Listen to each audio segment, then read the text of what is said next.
Muy buenas noches, señoras y señores. Bienvenidos a otra edición del Péndulo por Unicanal. Hoy les planteamos tres temas. El primero tiene que ver con la economía, que es uno de los factores más importantes para nuestro país, sobre todo después de obtener el grado de inversión. Y justamente ese es uno de los temas que vamos a enfocar con el ministro de Economía y Finanzas, don Carlos Fernández Valdovinos. También hablaremos sobre la escalada del dólar y si hay tiempo de lavado de dinero en Paraguay, que fue denunciado por diarios del Brasil.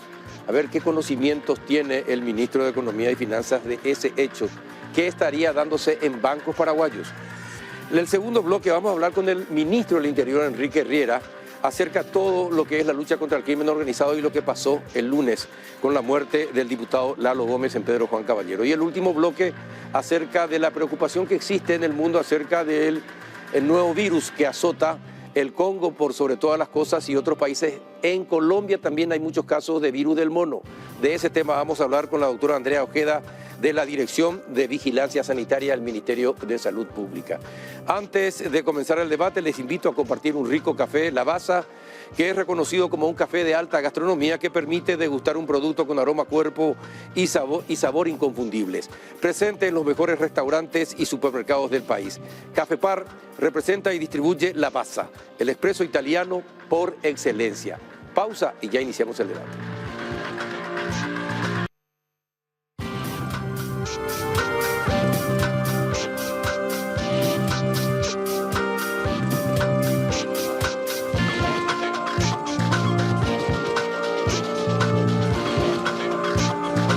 ¿Qué tal, don Carlos Fernández Valdovinos, ministro de Economía y Finanzas? ¿Cómo anda? Buenas noches. ¿Qué tal, Carlos? Encantado de estar en tu programa y más o menos, ¿verdad? Después de tener un equipo contrario que mete un gol y se cuelga al travesaño, Sí, nos sí, pasamos muy bien el domingo. Sí. Sé que sufrieron mucho porque estuvieron a 6 minutos de perder el partido, pero eso afecta al corazón. Casi ganaron. Bueno, ¿cómo estamos? Después del grado de inversión que conseguimos a través de Moody's, ¿cómo estamos y qué nos espera? Mira, te voy a decir lo que dice Moody's. Estamos bien. No solamente bien, sino estamos muy bien porque hemos llegado en términos futbolísticos a clasificar con unos equipos de élite o países de élites que finalmente juegan el Mundial, que es... en América, ¿cuántos son? 7 los países. Sí, son pocos. O sea, Uruguay, Chile, Perú, creo que estaba Panamá. Sí, Paraguay. Y Paraguay. Colombia perdió. O sea, Colombia está, pero perdió 2. Perdió 2. Queda con solo uno, que es Moody's, ¿verdad? Ellos, como dijo una alta autoridad de Colombia, nos dijo a nosotros, qué bueno lo de ustedes están en subida mientras yo estoy en bajada, ¿verdad? Porque ellos están perdiendo el grado de inversión justamente. Y no precisamente por algún tipo de evento político, ¿verdad? Sino precisamente por algo que tenemos que cuidar.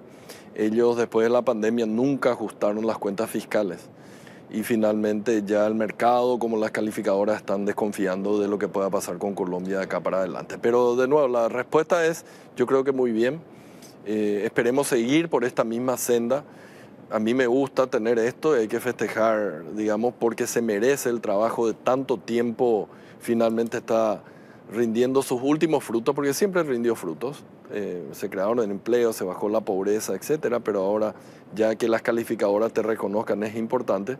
Pero, como yo digo siempre, este no es el final de la carrera, este es el inicio de una nueva carrera. Tenemos que empezar a competir y ahora la competencia es mucho más dura, porque ahí sí tenemos todos países clase A que van a jugar contra nosotros para captar inversiones y demás. Así que vamos a tener que seguir trabajando duro. ¿Y cómo separar, cómo este gobierno, como cabeza del sector económico, se va a separar la política de la economía? ¿Se va a seguir separando la política de la economía? Con todos estos últimos casos, sucesos que acontecieron en el país y cualquier otra que pueda aparecer en este u otro gobierno, ¿cómo separar la economía de la política para que ambos continúen juntos pero separados? Pero es una virtud que tenemos y no debemos sentirnos avergonzados de tener esa virtud, porque justamente creo que ya habíamos hablado anteriormente de esto, que el objetivo nuestro siempre fue tratar de separar al estilo Perú,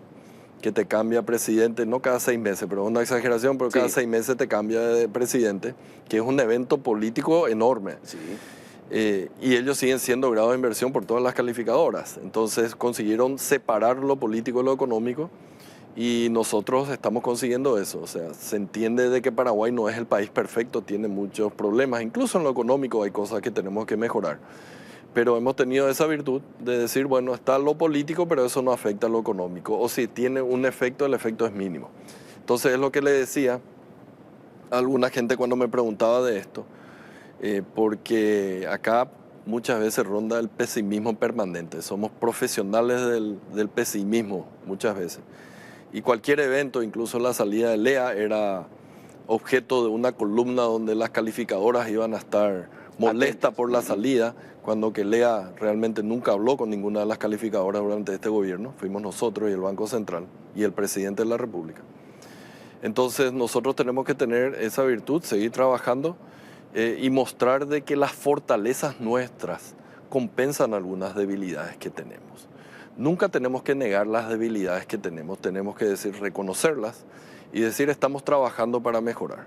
Y eso junto a la demostración de las fortalezas que tenemos, creo que fue un discurso convincente como para que Moody's nos otorgue la calificación de país grado de inversión. ¿Y va a ser posible seguir manteniendo esa distancia entre la política y la economía? Mira, tampoco es la política, porque yo quiero ser muy claro, ¿verdad? Creo que me considero un técnico, pero yo reconozco la virtud que tiene la clase política, porque tampoco la clase política todo es malo, ni de los técnicos todo es bueno. Entonces hay una virtud de la clase política y la virtud de la clase política en el aspecto económico ha sido que nos han acompañado a rajatabla con las reformas que hemos hecho desde julio del año 2023, incluso antes de asumir. Esas reformas que tuvimos, y que menciono nuevamente porque hay algunos que dicen no hicimos reforma, DENIT, Ministerio de Economía, Ley de Carbono, la CNB en el Banco Central, la Ley de Emergencia, ¿verdad? Que tuvimos para pagar las deudas atrasadas, el Presupuesto General de Gasto bien realizado, la de jubilaciones. Todas esas reformas fueron fundamentales para que finalmente nos otorguen este grado de inversión. Entonces, responsable, digamos, de este éxito no solamente es el Banco Central y el Ministerio de Hacienda, sino la clase política que brindó el respaldo político a las decisiones técnicas que habíamos dado nosotros. Entonces tampoco no es cuestión de separar nomás, entonces tenemos que seguir trabajando juntos en muchas cosas, porque las reformas no terminaron, tenemos que seguir trabajando en eso. No, definitivamente hay que seguir trabajando. Por ejemplo, el tema IPS, ¿de qué manera puede afectar a la economía? Mira, nosotros estamos trabajando en una ley en el cual tenemos que volverle al equilibrio financiero a IPS de acá para adelante. Bueno, no solamente a IPS, sino a las dos cajas grandes que hay, IPS y la parte de la caja fiscal. De la caja fiscal. Cuando que IPS, adicionalmente al equilibrio financiero, tenemos que garantizar también la cuestión de que el Fondo de Salud tenga recursos para la compra de medicamentos. Porque nosotros resolvimos el problema de medicamentos, pero para el Ministerio de Salud Pública nos falta la otra. Estamos trabajando de tal manera a que se pueda reequilibrar las finanzas del IPS, pero sin afectar de sobremanera también al contribuyente, ¿verdad? Porque, digamos, si uno le exige de que para la jubilación se van a considerar los 10 años anteriores, si uno toma 10 años atrás a una inflación de 4%, el valor de la parte correspondiente de 10 años atrás es apenas 60%, perdiste 40% del poder adquisitivo. Entonces sería sumamente injusto de que no tengan ningún grado de ajuste, digamos, ese cálculo cuando se hace por 10 años en lugar de 3, creo que es ahora. Sí, ahora sí.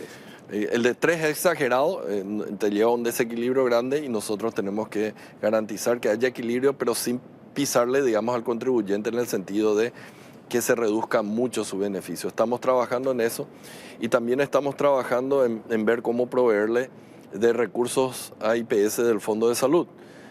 Una cuestión que se está discutiendo es ver qué hacer con ese 2,5% que va, creo que al SNPP y a y en parte al Ministerio de Salud, ¿verdad? Para algo. Esa parte debería ser cubierta por el propio Tesoro y liberarle esos recursos para que IPS tenga más recursos para salud específicamente. ¿Y para cuándo el pago de la deuda histórica del Eso estamos viendo, ¿verdad? Porque no me vaya a poner todas las soluciones en un año. También estamos viendo para hacer algo similar a lo que se hizo con el Banco Central, pero de manera paulatina. Si vos te acordarás, al Banco Central también el Ministerio de Hacienda en ese momento honró la deuda histórica que tenía con un bono perpetuo, ¿verdad? Estamos diseñando la posibilidad también de que llegue ese bono ¿Podría al ser IPS. el mismo sistema? Podría ser el mismo sistema. Estamos viendo justamente una ley especial, va a ser una ley especial y vamos a ir aportando gradualmente también al IPS. Pero porque son, creo que yo son, sé que hay son muchas 500 millones de dólares.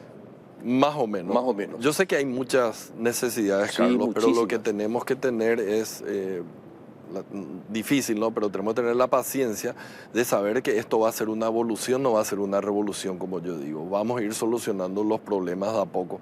No podemos hacer todo en un año. Imagínate todo lo que pasamos de reformas.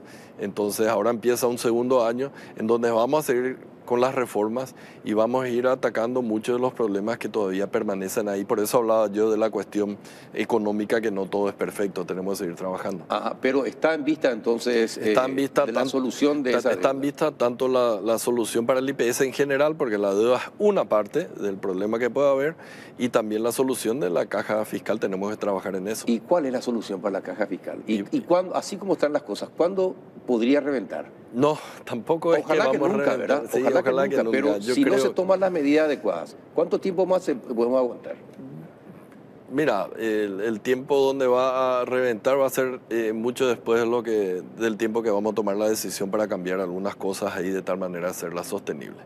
Claramente hay sectores que tienen beneficios casi que inusuales, para no llamar de otra manera. ¿Cuáles, por ejemplo? ¿Qué sector? No, el sector docente es el más deficitario que hay. Sí.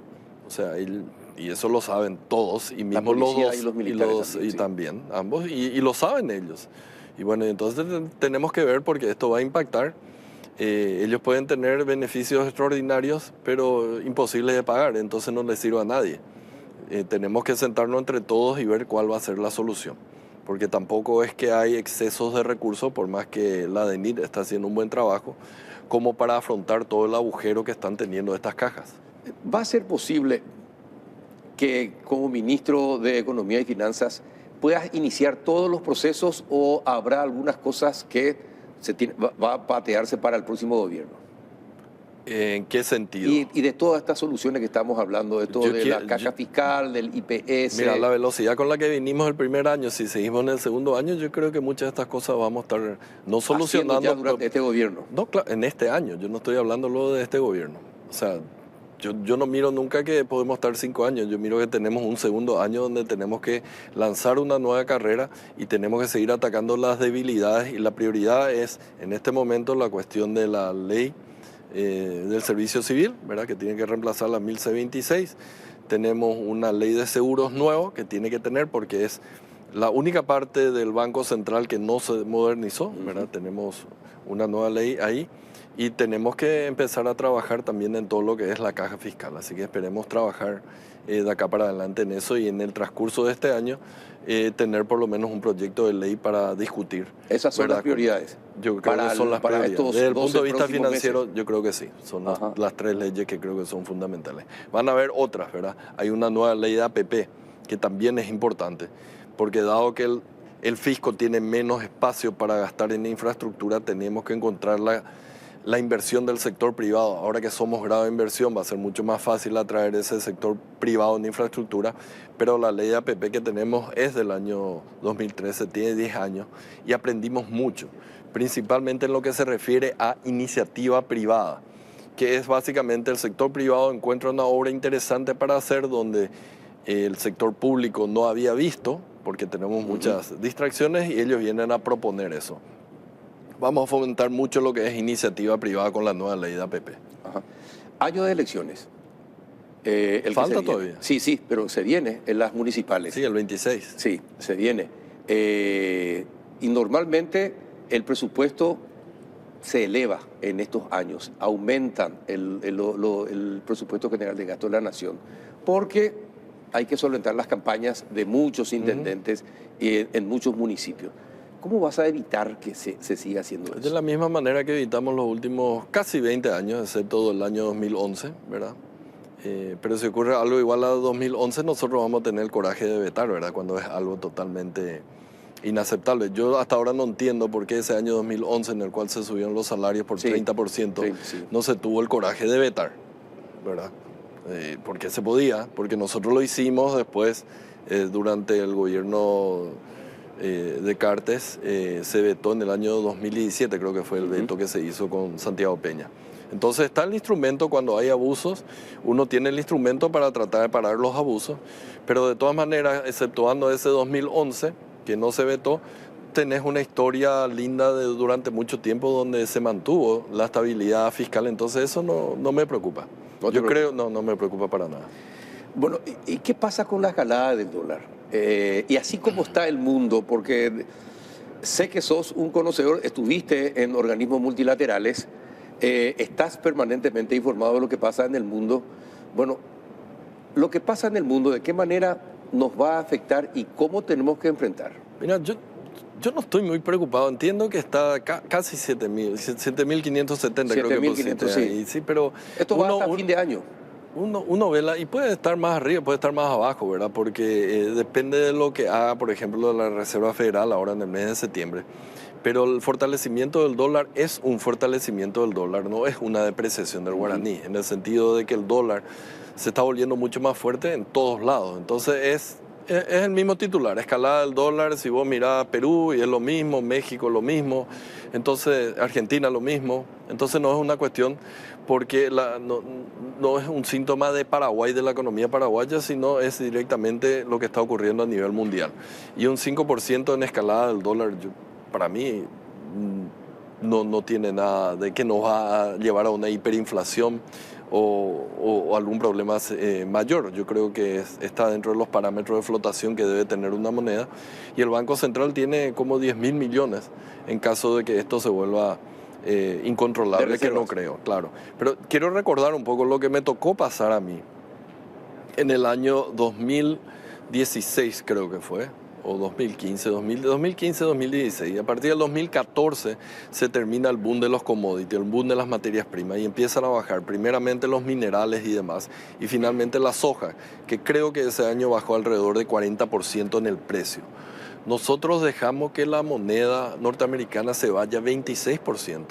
26% se depreció ese año. Ahora estamos 5%. Entonces, si existen motivos por los cuales el dólar se tiene que fortalecer, hay que dejarle, porque tener un tipo de cambio fijo es perverso para toda la economía. El Banco Central no va a poder detener si existe una escalada, digamos, generalizada del dólar a nivel mundial. Va a perder las reservas y vamos a ser menos competitivos. Ya tenemos esa historia, y velo a Argentina, que trató de mantener su dólar cuando los fundamentos no estaban. Entonces, hay que dejarle al Banco Central que haga su trabajo. Yo confío plenamente en la gente que está ahí. Tienen los instrumentos necesarios para atenuar si ven de que es necesario, pero no pueden usar los instrumentos para congelar el precio del dólar cuando existen motivos para que el dólar esté más fuerte. Es decir, lo que se hace es que suba despacio. Suba despacio si existen fundamentos a nivel global, que no se que amerite, que no se pueden contener. Entonces déjalo y volvamos de nuevo. A mí me tocó sufrir una depreciación del 26%, y hay que salir a explicar, hay que salir a decir: esto está pasando en el mundo, fíjate cómo está en Perú, cómo está en Colombia, cómo está en Chile. Entonces es contradictorio, pues, si es que tenemos grave inversión pero el dólar sube, a menos que exista algo a nivel mundial. Y es lo que está ocurriendo. A nivel mundial ocurre de que el dólar se está fortaleciendo. Hay que llevar tranquilidad a la gente. Ahora, también a la economía le preocupa el crimen organizado. El BID estuvo desarrollando una cuestión de seguridad en Ecuador en estos días nada más.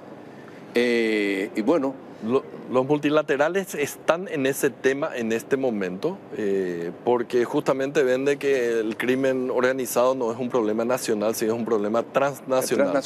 Y se organizan más rápido que las naciones. Sí, y uno de los, digamos, organismos que te pueden ayudar a hacer cuestiones que sean transversales a través de los países es justamente un multilateral, por su nombre mismo, multilateral.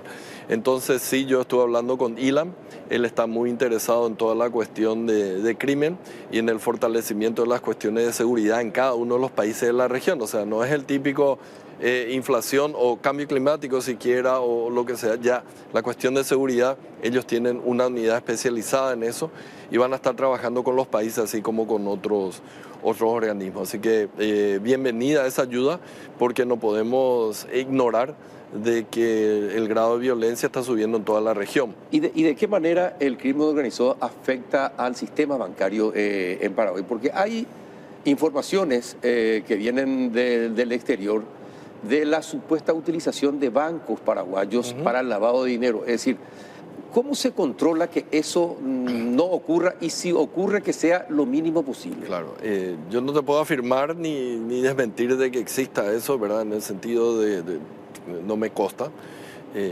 Sé de eso, ¿verdad? Por lo que estuvimos comentando de que es un periódico regional. Sí.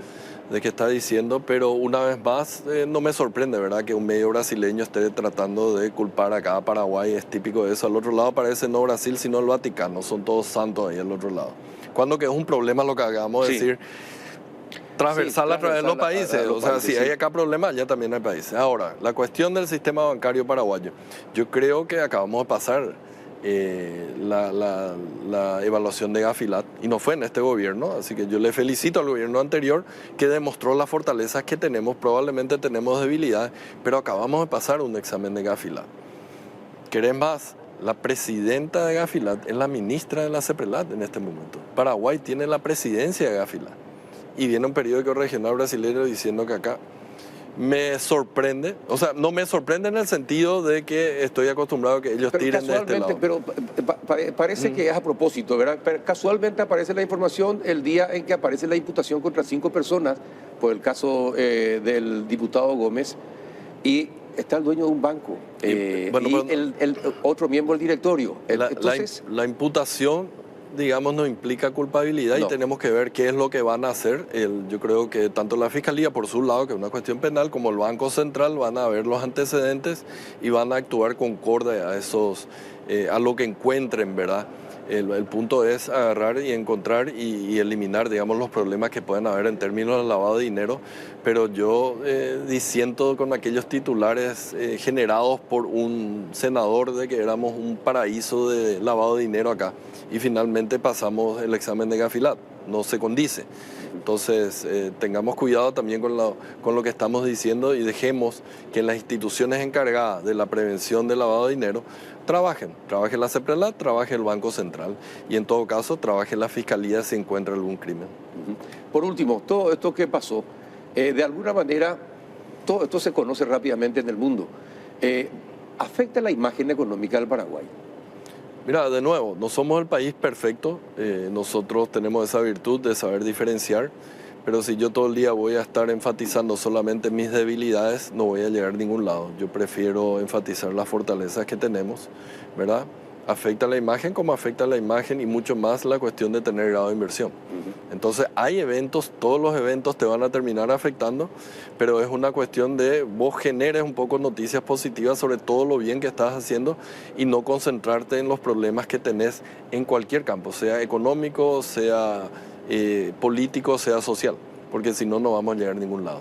Perfecto. Ministro, muchísimas gracias por haber venido. Muchísimas gracias, Carlos. No, gracias a usted y espero que cada vez que le invitemos esté como siempre está. Venimos, esperemos después del próximo clásico estamos de vuelta.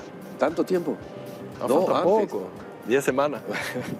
Gracias por haber venido. Dale. A la vuelta de la pausa hablaremos de la lucha contra el crimen organizado y la muerte de Lalo Gómez. ¿Qué pasó realmente? Ya lo sabremos a la vuelta de la pausa.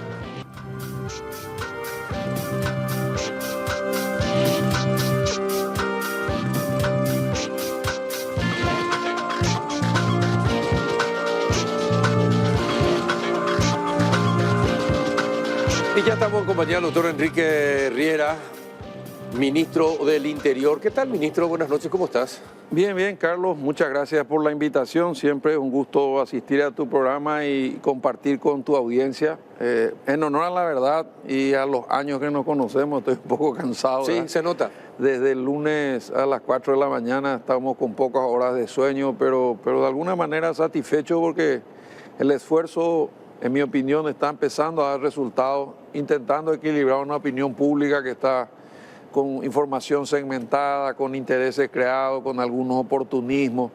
y yo trato de moverme lo más serio y formalmente contemple, porque entiendo la importancia institucional de movernos dentro del marco de la ley y identificar con claridad que hay responsabilidades compartidas, y aunque parezca obvio, el Poder Judicial es autónomo e independiente, la Fiscalía General es autónoma e independiente, la Policía Nacional es autónoma e independiente, y cada uno tuvo y tiene su papel en esta circunstancia, y eso nos llevó a entender mejor el problema y a explicar mejor en la Cámara de Senadores, donde cual tuvimos un respaldo, te diría, casi unánime, ¿verdad? Tuvieron más de 39 parlamentarios, y finalmente el resultado fue muy positivo, porque pudimos mostrar la versión policial, y tenemos fe que con el correr de los días, una vez que todo lo que estamos diciendo y explicando sea corroborado por las pruebas objetivas, analizadas con la máxima transparencia, finalmente pueda deslindar responsabilidad. Ahora, un allanamiento como esto, me imagino que las fuerzas que hacen este trabajo contemplan todos los posibles hechos que puedan acontecer y que puedan entorpecer el trabajo, y se ve la forma de cómo se puede solucionar y burlar cualquier descontrol que pueda existir. No se tuvo pensado que podía reaccionar el diputado tomando un arma. Bueno, te voy a contestar con una frase que aprendí en este año y también en la profesión, ¿verdad? Todos los allanamientos implican un riesgo. Así es. Y en casos particulares como el que nos ocupa, de 2 allanamientos simultáneos a 1000 metros uno del otro, en una ciudad como Pedro Juan Caballero, y a las 3:30 de la mañana, tiene sus riesgos por el valor estratégico del objetivo, por su posible capacidad de respuesta. No te hablo solo interna, sino externa, ¿verdad? Entonces, el factor sorpresa no es un tema menor. Para entendernos, el allanamiento dictó un juez del crimen organizado, especializado, con residencia en Asunción. No se usan elementos locales para evitar filtraciones. No, ni la policía, ni la fiscalía, ni los fiscales de Pedro Juan sabían nada del tema. Nada. Y te digo algo más. La fiscalía y la policía especializada, un cuerpo de élite que se llama SIU, y el otro que se llama FOPE, que es Fuerza de Operaciones Especiales, que es lo mejor que tiene la policía, entrenados con cursos de altísimo valor, se reunieron en Azoteí, porque ni siquiera se fueron a Pedro Juan Caballero, porque por la ruta, cuando vos pasás Villa Ulla, la gente se entera quiénes se van y a dónde se van. Y entonces, obviamente, esto implica la necesidad de reducir riesgos. Hoy explicaban que la razón del horario, que fue muy cuestionado, primero, que está habilitado por el propio mandamiento; segundo, que la tarea conjunta y coordinada evaluó los riesgos, y uno de los más importantes es que a 100 metros de una de las casas allanadas hay una escuela. Sí. Entonces, hacer un allanamiento a la luz del día, como algunos pretendían, y era posible, claro, corrían esos riesgos. Y lo otro que también existe un protocolo, ¿verdad? Y te digo una cosa, Carlos, como una anécdota que pueda aclarar el panorama y no confundirlo. Yo, que soy abogado y que trabajé muchos años en la profesión, entre elección y elección, entre cargo y cargo, cuando perdía una elección me iba a la oficina. En los allanamientos comunes, los mandamientos judiciales comunes, dice, y podrá solicitar el uso del auxilio de la fuerza pública, nomás dice. Y cuando vos haces un desalojo simple, cuando vos haces un allanamiento simple, cuando vos haces una tarea rutinaria, avisar al comisario de la zona, que usa 2 o 3 suboficiales, y con eso resolver el problema. Pero cuando haces un tema como este... No, pues esto es contra... esto es contra el crimen organizado, claro, y contra el narcotráfico, claro, y el lavado de dinero. Claro. ¿Verdad? Es decir, es una cuestión grosa, para que se entienda, es una cuestión grave. Así es. ¿Verdad? No es una cuestión menor. Y el crimen organizado utiliza también soldados. Así es. ¿Verdad? Y tiene cámaras y también tiene tecnología, mucho más, muchas veces que la propia policía o la fiscalía. Sí. Y en los ¿verdad? trabajos de inteligencia previa, dicho por la fiscalía, se veía un movimiento de gente armada e importante permanentemente en el entorno. Según las expresiones de los fiscales actuantes, también se veía que tenían polarizados muy oscuros, no se sabían qué tipo de armas tenían, no sabía cuánta gente había, y todo eso hacía muy incierto el panorama. Se sabía obviamente que siendo un legislador, la única posibilidad es una prisión domiciliaria y que se comunique al juzgado para luego levantar o no los fueros, pero no es así el caso del hijo, que terminó defendiéndose a balazo con un arma militar, que todavía hay que investigar el origen, ¿verdad? Porque vos sabés que eso tiene uso reservado a las fuerzas militares. Sí, sí. O sea, había un montón de componentes que hicieron que la Fiscalía finalmente fije el horario, y ahí es donde en la audiencia de hoy y desde el día 1 yo trato de limitarme no a cuestionar, porque no es mi papel, el actuar de la razón por la cual el juez dictó el allanamiento, la razón por la cual los fiscales actuaron y eligieron ese horario y ese actuar, y por qué en el allanamiento, en el mandamiento decía puntualmente que había que implementar solo SIU y FOPE, y por ejemplo no decía la SENAT por el incidente que había sucedido unos meses anteriores, y entonces naturalmente la policía cumple órdenes. Y acá permitime hacer una reflexión. Yo escuché ya de todo, pero por ejemplo dice, bueno, ¿y por qué el ministro del Interior, en conocimiento de este tema, nos rodeó la casa y esperó a que amanezca? Pues yo no tengo facultades para modificar una orden judicial. Si yo me opongo a una orden judicial, desacato. Claro. Si yo prolongo el horario elegido por los fiscales, que son los dueños del proceso de la investigación, tengo dos problemas: o complicidad o obstrucción a la justicia. Realmente la policía tiene poco margen. La policía cumple órdenes. La policía es jerárquica, ahora, obediente y no deliberante. ¿No fue una ejecución? No fue una ejecución. ¿No fue una quema de archivo? Menos quema de archivo. Sin entrar en algo que no es mi tema, pero creo que todos sabemos. No sé cuánto costará un sicario, ¿verdad? Pero vos no vas a hacer una quema de archivo con una orden judicial detrás, con fiscales en el medio, con funcionarios de la fiscalía y con 22 efectivos de las dos fuerzas de élite más entrenadas que tiene la policía. Esa no es una ejecución, sería demasiado testigo, ¿verdad? Además tendría que haber muerto en su cama. Una cuestión, esta gente, muchos fueron entrenados por la DEA. Sí. Entrenados por la DEA. Sí, señor. Pero en esta ocasión, ¿no estaban agentes de la DEA en el grupo? Nadie. ¿En los grupos? Nadie. Ni brasileros, ni fuerzas brasileras, ni fuerza brasilera. De la DEA. Nada. Lo que tiene la policía, y hay que decirlo, y yo soy un protagonista activo de esto porque me di cuenta, es la cooperación internacional. Mal calculado, estamos trabajando, cooperando con más de 15 países y sus fuerzas operativas. Tenemos una línea directa, por ejemplo, con la Policía Federal Brasileña. La operación Pavo Real es conjunta, la operación Basalto 1, Basalto 2 es conjunta, la operación Acobo fue conjunta. ¿Y cuál es la ventaja de la conjunta? Que al cruzar la frontera no se escapa. Lo que se hace es coordinado operativo, pero cada uno en su cancha, en la frontera.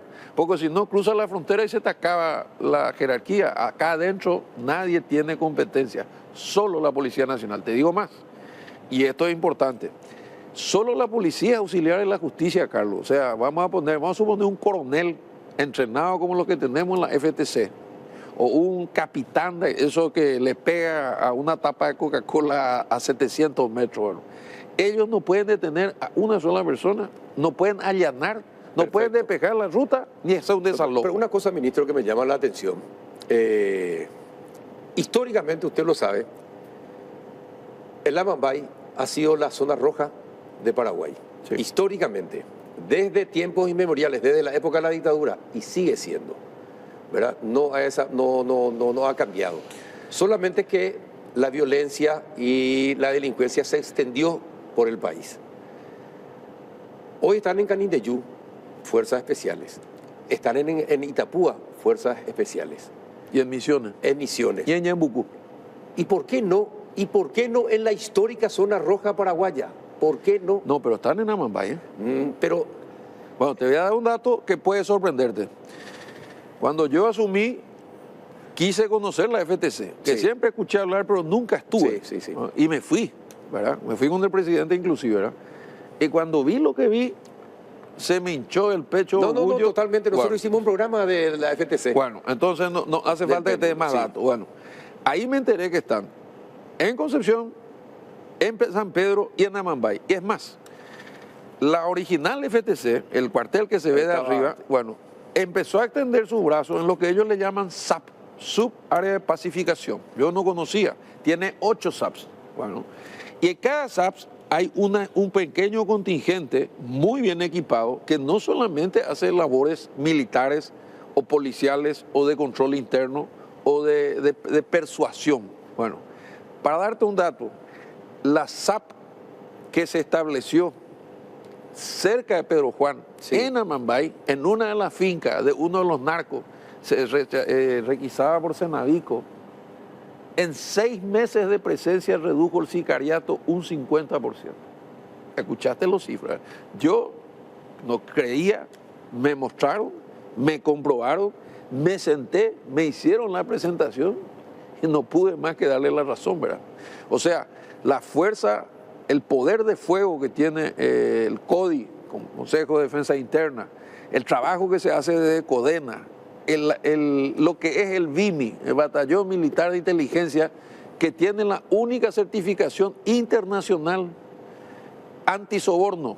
Ahora tenemos acreditado antisecuestro, con una certificación internacional también, y vamos por más, porque ahora yo quiero certificar las otras unidades de la policía, porque realmente eso es lo que va a ir generando la credibilidad y la profesionalidad que estamos buscando. Exacto. Ahora, volviendo al tema de Gómez, ¿van a poder demostrar de que efectivamente hubo disparos desde el interior de la casa contra y que ponían en peligro la vida de los policías? ¿Eso se va a poder demostrar? Sí.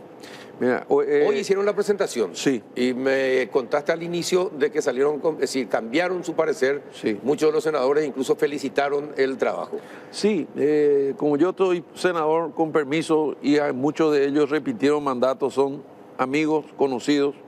Entonces lo que sucedió sencillamente es que un técnico de criminalística... Esto es lo que nosotros, hablando, que queríamos saber, ¿verdad? Es decir, ¿se va a poder demostrar cuáles disparos que están en las paredes, que se incrustaron en las paredes, son de armas de policía y cuál fue el arma usada por el señor Gómez? Efectivamente.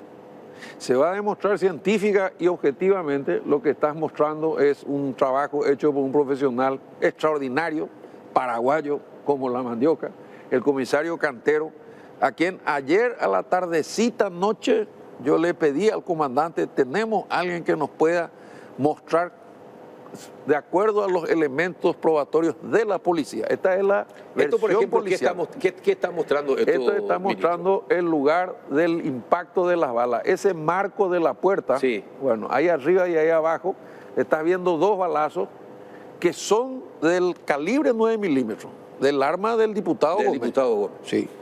Bueno, si vos avanzás te voy a mostrar más cosas que de acuerdo a lo que yo me acuerdo. El círculo rojo a la derecha de la pantalla es la sangre que se desprende del proyectil que recibió, el primer proyectil recibió, que le pegó en la quijada y le explotó, y entonces está a 1,20 m del piso, por lo cual se demuestra que estaba agazapado, no literalmente en cuclillas, como lo dijo en su momento Lemir. Todos los casquillos que están con el triangulito amarillo son vainillas de 9 milímetros que no usa la FOPE, usa el arma utilizada por... Esto no es un invento ni una creación para disimular nada. No, es hecho real, es lo que está ahí. Y a la derecha, debajo del círculo rojo, ves el arma de Lalo Gómez. Bueno, ese arma, si no hubiese sido utilizado, tendría que estar en un cajón, ¿verdad? ¿Qué hace en el piso al lado de la sangre? Y cuando ahí está el arma, este es el 7, ese es el arma, es 9 milímetros. No hay forma de inventar esto porque esta escena fue preservada. Todas estas armas, todos estos casquillos, todas estas balas, todas estas vainas servidas están en manos de la Fiscalía. ¿Cuál es nuestra apuesta, nuestra prueba de fe? Que la versión policial que hoy mostramos técnica y científicamente preparado por este genio que es el comisario Cantero, que yo tuve hoy el privilegio de conocerlo.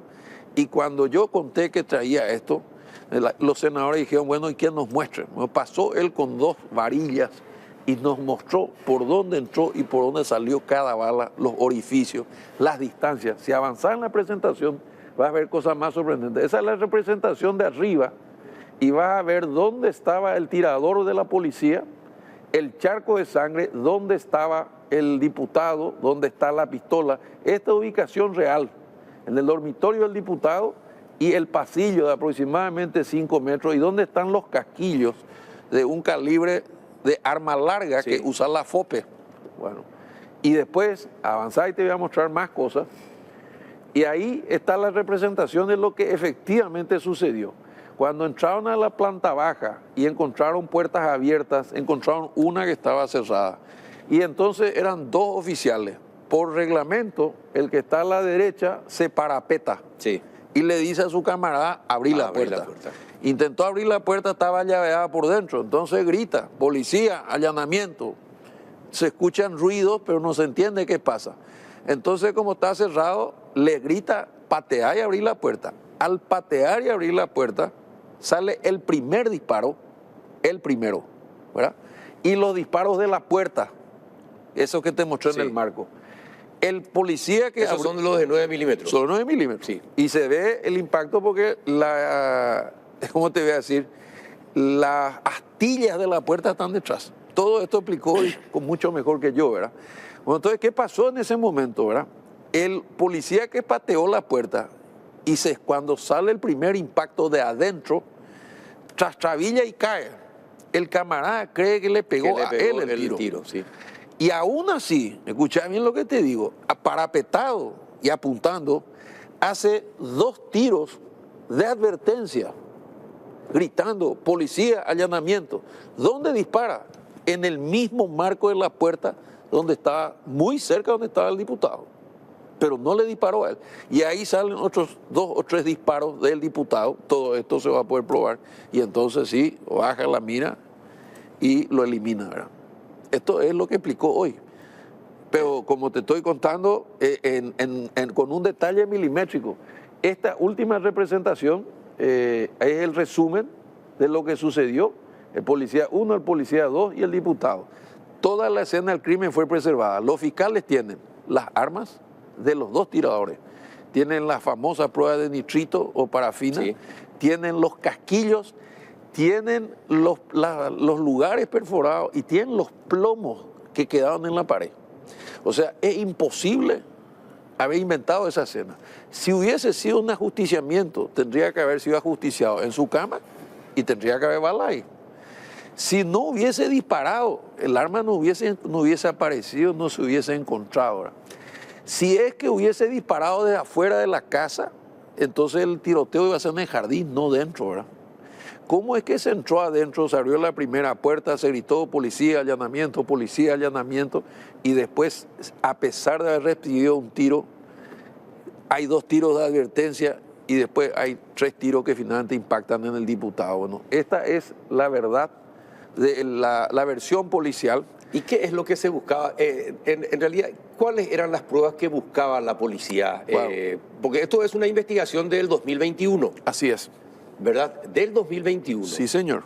Él fue electo en el 2020, en abril del 2022, ¿verdad? Sí, la interna y después las nacionales, y asumió 2 meses antes de agosto del 2023. Sí, señor. Exactamente. Entonces, ¿qué era lo que se buscaba? ¿Qué tipo de pruebas se estaban buscando en la residencia del diputado? Bueno, una recomendación al aire a mi amigo Carlos Peralta, que de ser posible convoque a los fiscales que actuaron, porque prometí no meterme en cancha ajena, pero te voy a repetir lo que escuché, porque finalmente la idea es que la ciudadanía escuche, ¿verdad? Los 3 fiscales que actuaron estuvieron hoy, y estuvo la fiscal adjunta Matilde Moreno. Los 3 fiscales que actuaron. Los 3 fiscales que actuaron. La fiscal adjunta Matilde Moreno. ¿Explicaron también en la Cámara de Senadores lo que pasó? Personalmente, 6 horas estuvimos, Carlos. Y ellos dijeron que la ley les obliga a tener un indicio para llevar adelante una investigación. En este caso, dijeron ellos, tuvimos 41 indicios. Sí. O sea, las pruebas eran abrumadoras. Lo que ellos no tenían claro era si el hijo contra quien hay orden de captura y está detenido, ¿verdad?, estaba en la casa del padre o estaba en la casa de su pareja, que queda a 1000 metros. Entonces el allanamiento tenía que ser simultáneo, ¿verdad? Y el mandamiento es tan amplio que hace una lista interminable de cosas que se pueden llevar. Computadoras, CD, pendrive, etcétera, etcétera. Y toda persona que pueda estar vinculada a los hechos que se investigan. Vamos a suponer que haya un cuidador, un guardia que intente hacer desaparecer algo. Bueno, y si estaba el diputado y estaba vinculado porque se encontraba, no sé, digo yo, cheque, escritura, lo que fuere, se podía ordenar su detención, que tiene inmunidad, pero domiciliaria. Hasta comunicar a la Cámara para que decida lo que corresponda. Entonces, el fiscal Segovia se ocupó del hijo, ¿verdad? Y las dos mujeres se ocuparon de la residencia del diputado. Los policías intervinientes, por razones de prudencia, solo recibieron información de que iban a ir a allanar una casa en Pedro Juan Caballero de un legislador. Ni el nombre no tenía. La policía cumple órdenes. ¿Por qué? Y porque... Sí, porque se puede filtrar. Por eso se usan jueces de Asunción, fiscales de Asunción y policías especializados de Asunción. Es la única forma de enfrentar el crimen.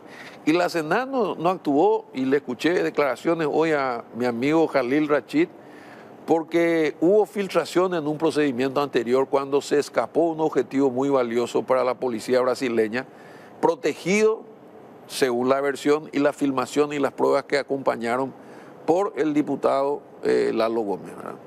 Por eso yo trato de ser lo más respetuoso porque respeto el dolor ajeno. Usted sabe que también había una persona pariente del diputado en la fiscalía, trabaja en la fiscalía. Sí. Ahora, ¿cómo es? Bueno, espera. Lo de la fiscalía no sé, pero sí te puedo decir que hoy, con todas las letras, el fiscal general de Estado dijo en conferencia de prensa que el encargado de las operaciones era sobrino de Lalo Gómez. Batista, no sé cómo es el apellido, Hugo Batista o algo así, ¿verdad? Que entre paréntesis generó un problema porque fue trasladado a la Cámara de Diputados y después, bueno. Y había una segunda persona que era pareja de una sobrina del señor Gómez. Entonces, los investigadores, que son los directores del proceso, que son los que deciden los pasos, dijeron con todas las letras: dejemos en esta tercera etapa de pavo real a la Senat por fuera para evitar riesgos de filtraciones, ¿verdad? Pero la verdad es que ese incidente fue una de las decisiones. Esas son todas decisiones que corresponden a la justicia. Por eso mi papel como ministro del Interior era ponerme un minuto, Carlos, en el papel del paraguayo uniformado, con el mandamiento en la mano, con una orden judicial de un juez organizado, con un mandamiento, con fiscales detrás, que tuvo que disparar para salvar su vida. Podía haber muerto. Si vos ves el lugar de los impactos de las balas del diputado, podía haber muerto, ¿verdad? Y ese señor, cuando toma conciencia, el oficial de la FOPE, que eliminó a un diputado nacional poderoso como Lalo Gómez, obviamente se dio cuenta.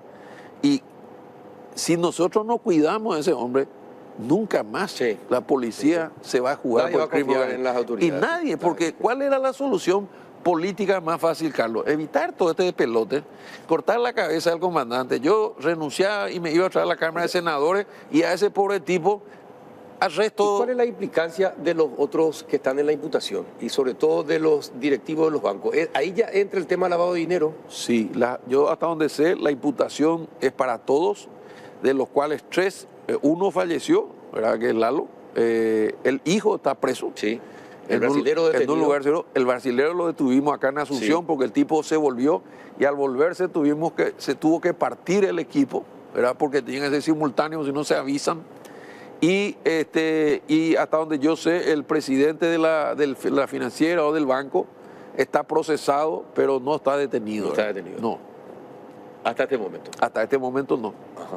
Pero todo esto es judicial. Entonces nosotros nos pusimos de acuerdo hoy para eso, ¿verdad? ¿Y qué pensás de la posición de los diputados? ¿Que quieren tu cabeza, la del fiscal general del Estado y la del comandante de policía. Y la del comandante. Y también en el jurado de enjuiciamiento, ¿quieren llevar adelante el juicio contra los fiscales y el juez? Mira, yo consideré, primero... Pero una cuestión política ya. No, claro. Yo como demócrata respeto la decisión tomada. Muchísimos de ellos son mis amigos, me conocen de memoria y los recibí 300 veces en mi oficina y hablo con ellos por teléfono. Así que por un lado quedé sorprendido, por otro lado me pareció apresurado. Después intenté entender y dije, bueno, es un diputado el que falleció, es un compañero que estaba en la banca al lado, sin hacer juicio de valor, es una reacción emocional, es visceral y da la impresión de la vulnerabilidad. Si le pasa a uno, no puede pasar a cualquiera. ¿Y qué connotación política futura puede tener esto? Y mira, si finalmente sale la verdad a flote, de acuerdo a este estudio científico, corroborado por una comisión independiente como la que nombró la Fiscalía, donde la policía no va a formar parte, y yo pedí que pongan todas las luces, pues estamos seguros que el resultado de la pericia balística, técnica, etcétera, va a confirmar lo que acabamos de ver. También me llamó la atención porque había una línea marcada por el presidente de la República que nos dio un respaldo directo apenas llegó de Costa Rica, el vicepresidente de la República con quien yo hablé 3 veces en ausencia del presidente, en contacto directo, el presidente del partido y la Junta de Gobierno. Y entonces, obviamente, cuando la Cámara de Diputados reacciona de esta manera, yo decidí respetar la decisión y no intervenir, y realmente no hablé con no lo hablé con Alatorre, con el presidente, nada, pero sí te lo puedo decir como una primicia. Nosotros estamos dispuestos a ir donde sea para que nos den por lo menos el derecho a la defensa, como hicieron los senadores. Los senadores nos invitaron, nos exigieron, nos pidieron, podían habernos interpelado. Tienen un montón de instrumentos, ¿verdad? Esta fue una reacción muy rápida, probablemente motivada por el dolor o presionada por las circunstancias, y que a mí me sorprendió, ¿verdad? Pero hoy por hoy, con el respaldo del presidente de la República, el vicepresidente, el presidente del partido, el presidente del Congreso, digamos que... Pero te digo una cosa, Carlos, que es algo que yo terminé de entenderlo al salir.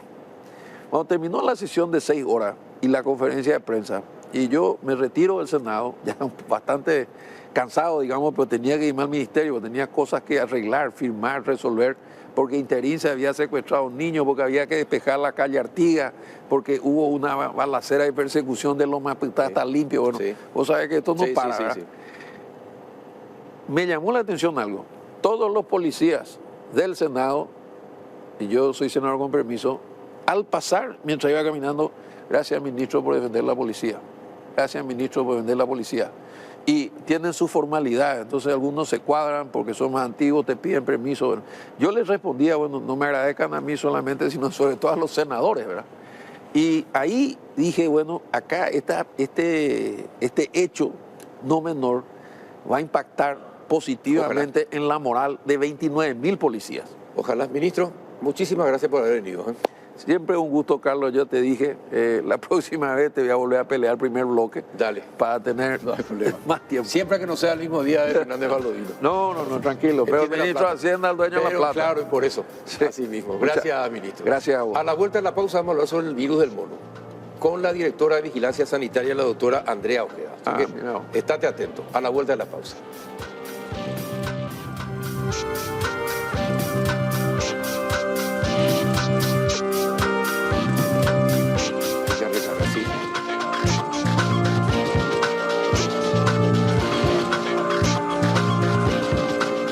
Muy bien, entramos en el último bloque del péndulo ya en compañía de la doctora Andrea Ojeda, directora de Vigilancia Sanitaria. ¿Qué tal, doctora? Buenas noches. Buenas noches, buenas noches. Gracias por la paciencia. Bueno, cuéntenos. Tuvimos información de que se estaba investigando en un sanatorio privado la posibilidad de que haya ingresado, es decir, al Paraguay el virus del mono en un hombre internado y que se estaba haciendo los estudios que todavía no habían cerrado todos los estudios. ¿Ustedes saben algo? ¿Ya se confirmó si es, no es? ¿Y qué pasó con este hombre? Sí, tuvimos esa notificación porque de hecho que viruela símica está incorporada en la vigilancia desde el 2022. Sí. Sí, eso es importante destacar, que desde el 2022, cuando tuvimos los primeros casos de Mpox fuera de África, ya la vigilancia se instaló en el país. ¿Y Paraguay tuvo ya casos? Y Paraguay tuvo ya casos. ¿Cuántos del casos? clado 2, 126 casos en total. Desde el 2022. 2022 y 2023, así es. Qué muchos, ¿eh? Una buena cantidad, y por eso es importante dar a conocer eso, ¿verdad? O sea, es importante que sepamos que ya tuvimos este virus circulando en el país. El clado 2, que es el que generó el brote multipaís en varios países de la región de las Américas, que seguramente lo recordás, ¿verdad? Entonces, desde ese momento ya se instaló acá esa vigilancia en el país.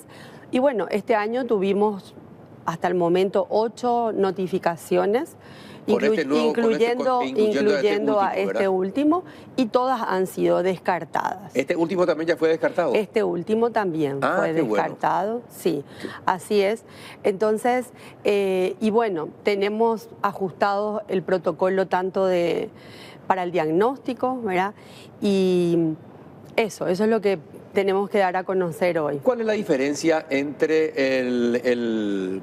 la viruela símica que circuló en Paraguay, que circula en la región, con la que apareció en el Congo y que ha causado ya más de 500 muertes? Más de 500 muertes.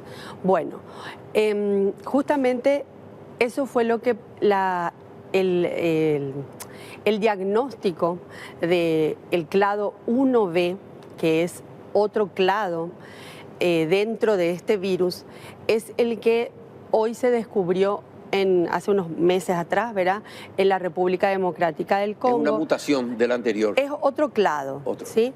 ¿Y qué es lo que se visualiza? Que tiene una transmisión más sostenida y que no solamente afecta a grupos de adultos o de adultos jóvenes, sino que también al grupo de niños.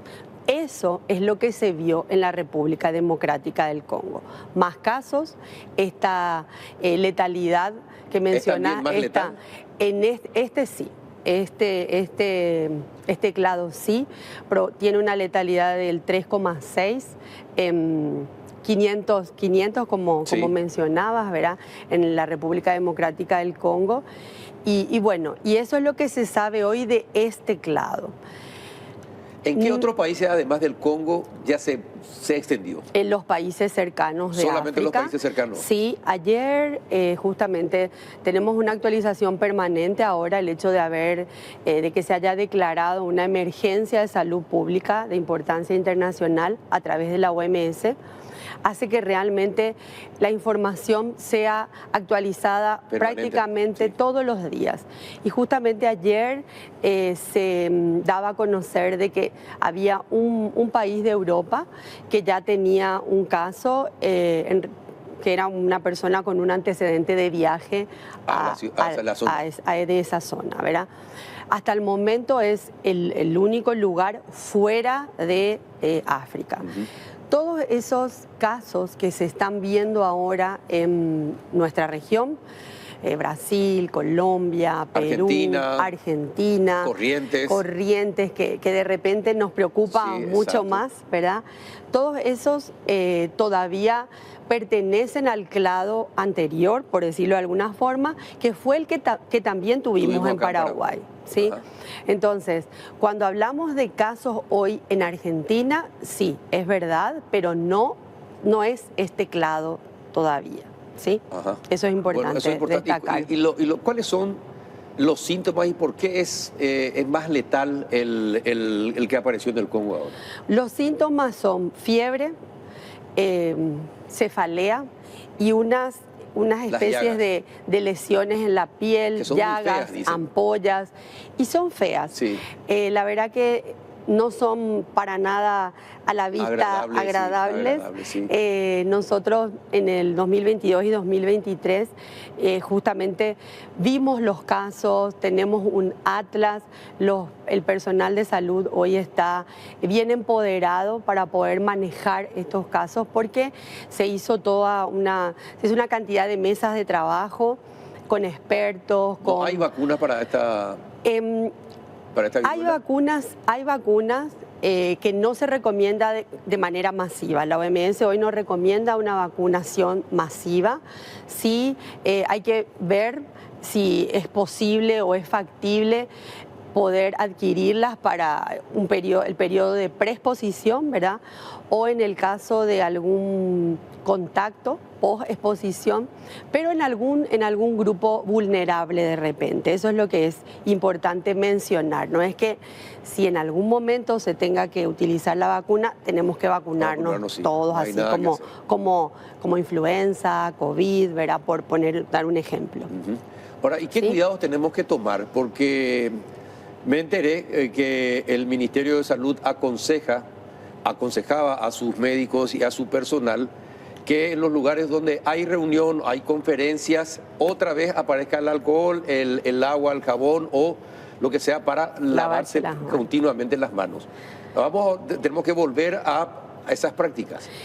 Sí, de hecho, el Ministerio ya sacó una circular. Sí. Nos han hecho llegar a todos los que trabajamos dentro del Ministerio, por supuesto, más pronto que en el resto de los otros lugares, de las otras oficinas, donde nuevamente tenemos se recomienda porque en realidad el lavado de manos es muy importante para evitar cualquier contagio de cualquier enfermedad. Cuando hablamos de una enfermedad por virus respiratorio, es lavarse las manos, ¿verdad? Cuando vamos a comer algo, para justamente no exponernos a una enfermedad transmitida por alimentos, lavado de manos, ¿verdad? Entonces es una práctica muy buena. Y hay gente la que adquirimos. Sí, hay gente que se acostumbró y se resfría. No le molesta, ¿verdad? Y bueno, para esta enfermedad es lo mismo. Lavarse las manos, no tocarse las lesiones y después tocar este vaso y tocar a la persona que está conmigo, ¿verdad? La transmisión es a través de un contacto estrecho, muy estrecho, ¿verdad? Y ahí hablamos de besos, todo lo que tenga que ver con el contacto estrecho, ¿verdad? Besos, abrazos, incluso por transmisión sexual, ¿verdad? Entonces, todo lo que tenga la saliva, mucosas, todo eso es una vía de contagio. Entonces, si estoy enfermo hoy o si en algún momento padezco de esta enfermedad, ¿qué es lo que tengo que hacer? Aislarme, por supuesto. Aislarme, y cuando digo aislarme es aislarme del resto de mi familia, ¿verdad? Consultar de manera oportuna para que justamente eso sea notificado al sistema de vigilancia. Si logramos que esa notificación sea oportuna, vamos a cortar esa cadena de transmisión y vamos a prevenir contagios. Eso es lo que queremos hoy, prevenir brotes, contagios, que tengamos una epidemia en algún momento, ¿verdad? Y para eso es la consulta. Hoy otra recomendación importante es referir al médico, al profesional de salud, el antecedente de viaje. Hoy no está en el país. Entonces, si yo viajé a una zona donde hoy hay una circulación activa, sea en Argentina o Brasil, porque también estamos hablando de ese otro clado que también hoy circula, ¿verdad? Si estuve en contacto con alguien que estaba con lesiones o que es un caso confirmado, al volver a nuestro país, tengo que referirle eso al médico, ¿verdad? Entonces después ya está el sistema de salud ya está vigilante. Está vigilante, activo y bueno, el protocolo ya se inicia, ¿verdad? Ajá, pero no hay posibilidades de encierro. Esto no va a ser como el COVID. Esperemos que no. Todos estamos muy sensibles cuando hablamos de emergencia de salud pública de importancia internacional. Cuando ahora se declaró una nueva emergencia, es como que todos pensamos en eso. Otra vez el encierro, la cuarentena, nadie quiere que suceda eso, ¿verdad? Y es importante mencionar que la OMS ha declarado otras emergencias. Por ahí nos olvidamos y nos quedamos solamente con COVID. En algún momento se declaró emergencia al virus Zika, que también lo recordás, ¿verdad? Y tampoco tuvo una necesidad de encierro, cuarentena, ¿verdad? Entonces, es diferente, es un virus diferente, todavía no sabemos cómo se va a desenvolver en los próximos meses, ¿verdad? Pero bueno, hay que estar atentos. Hay que estar atentos, alertas, ayudar al sistema de salud a que lo captemos de manera oportuna para que podamos justamente prevenir los brotes o prevenir un contagio masivo. Otra cosa, nosotros los paraguayos somos muy particulares, no aprendemos de las lecciones que nos dan los virus, lastimosamente, o los bichos que circulan por el país. El dengue es un caso típico de descuido paraguayo, es decir, sabemos en qué época más o menos comienza y no tomamos las precauciones. Seguimos siendo puercos, seguimos siendo descuidados, dejamos que los mosquitos aparezcan. No los sabemos que todo ya se nos informó de todo lo que tenemos que hacer para evitar la proliferación de mosquitos. No hacemos nada. Y generalmente esto comienza justo por los meses de agosto y septiembre.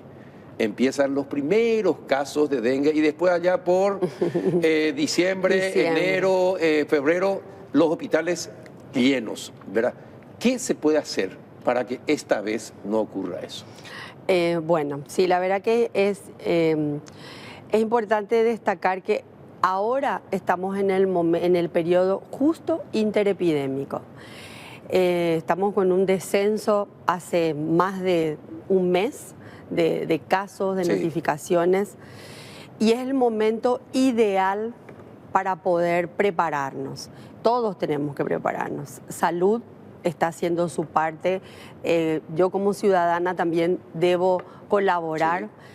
Las municipalidades deberían colaborar. Y ahí quería también justamente mencionar a ese otro punto muy importante, que es justamente la municipalidad, la junta, toda esa institución que es la que tiene que acompañar el proceso de que yo elimino las basuras o los desechos innecesarios que hay en mi casa, ¿verdad? Entonces, es un trabajo de todos. Está la comunicación, que es lo que hacemos, como bien lo mencionabas, ¿verdad? Eliminar los posibles criaderos en nuestras casas. ¿Qué significa eso? Latas, vasitos, tapita, como una galletita, tiro ahí el papel, ahí se queda. Y parece mentira, pero es un papel que está así, en una posición en la cual, cuando llueve, y con estos cambios de clima que hoy tenemos, clima, salud, cambio climático, entonces eso es lo que junta agua y nadie le hace caso porque está ahí, ¿verdad? Y es el lugar donde se procrean. Ese lugar es el lugar ideal. Entonces, somos varias las personas o las instituciones que componemos justamente una estrategia para prevenir, para tratar de no tener otra vez un verano. Sí, con dengue. Con dengue. Tuvimos un verano difícil en la cual la epidemia azotó a los niños, ¿verdad? Fue el rango pediátrico en esta epidemia anterior el que estuvo más afectado. Y no tuvimos el ingreso del serotipo 3, que seguramente vos recordás que hablamos continuamente de que estaba latente, de que si hay una introducción de ese serotipo que nunca estuvo así de manera general, masiva o predominante en ninguna de nuestras grandes epidemias, y que ahí podemos llegar a tener, ¿verdad? Y bueno, eso sigue presente. Entonces, la recomendación hoy es eliminar los posibles criaderos, pero también la municipalidad tiene que hacer su parte, ¿verdad? Y también las escuelas y los colegios. Y también las Porque escuelas y los hay colegios. que prepararle a la gente para el futuro, Sí, para que sí, aprendan, ¿verdad? sí, sí. Y para que obliguen también a muchos padres a ser más responsables con sus familias, en el sentido de que justamente se eviten dejar los desechos que puedan servir de criadero de mosquitos. Y los niños son muy buenos alumnos, Así mismo. ¿verdad? Ellos ayudan mucho a que lo que se le dice en la escuela lo repliquen en la casa, y hay un protocolo también coordinado con el MEC Con el y el MEC, ministerio, justamente para escuelas libres de criaderos. Entonces hay un trabajo ya iniciado hace varios años, ¿verdad? Y que justamente en esta última epidemia se fortaleció, ¿verdad? Ajá. Ahora, y Pero doctora, no es suficiente, no, siempre no hay es que suficiente. repetir, Hay que repetir y repetir y repetir. Sí. Ahora que está usted en vigilancia sanitaria, además del dengue, además de esto que puede ingresar, que es latente, ¿qué otra enfermedad, de qué otra enfermedad tendríamos que cuidarnos y que preocupa a vigilancia sanitaria? Aparte de los virus respiratorios. Sí, aparte de los virus Aparte de los virus respiratorios, aparte del dengue, de todas las enfermedades Sí. transmisibles, también están las no transmisibles, ¿verdad?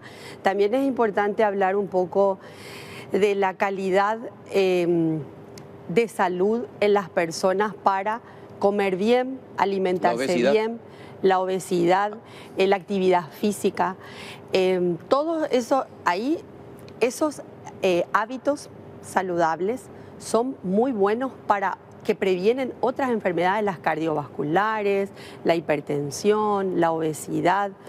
Todo eso se refleja y se encuentra dentro de la Dirección de Vigilancia de la Salud, donde también hay un área, como bien mencionás, que es no transmisible y que justamente son enfermedades más silenciosas, pero que ocupan una... Si tuviera que ponerle una puntuación a la calidad de vida de los paraguayos, ¿qué puntuación le darías en materia de salud? En general. Sí, del 1 al 5. Del 1 al 5. Del 1 al 5. De todo el país, y yo le daría un 3,5, no creo que lleguemos a un 4. ¿No? No. No a muy bueno. Sería bueno. Y sería bueno. Por ahí hay grupos de jóvenes o grupos de diferentes franjas etarias que a lo mejor son o tienen más hábitos saludables. Pero si tengo que hablar de todo el Paraguay, y yo no sé, yo me quedaría con un 3, vos ya sos muy optimista. Al ponerle 3,5 ya sos muy optimista. Yo le pondría 2,8, 2,7 nomás. Pero... Sí, yo le pondría un 3, un 3,5. Hay un grupo de población paraguaya que todavía apuesta y quiere tener una vida sana, un poco más sana, ¿verdad? Estamos... Podemos mejorar. Ojalá podamos mejorar. Doctora, te agradezco muchísimo. Espero que esto sea el inicio de más contactos para que la gente entienda la necesidad de cuidar su salud. Gracias por el espacio realmente y por comunicar justamente lo que queremos que se comunique, ¿verdad? Que es lo que necesitamos hoy para toda la población. Usted tiene las puertas abiertas en el canal, en este programa para eso. ¿Sí? Bueno, muchas gracias, Carlos. Bien. Gracias. La doctora Andrea Ojeda, directora de Vigilancia Sanitaria del Ministerio de Salud Pública.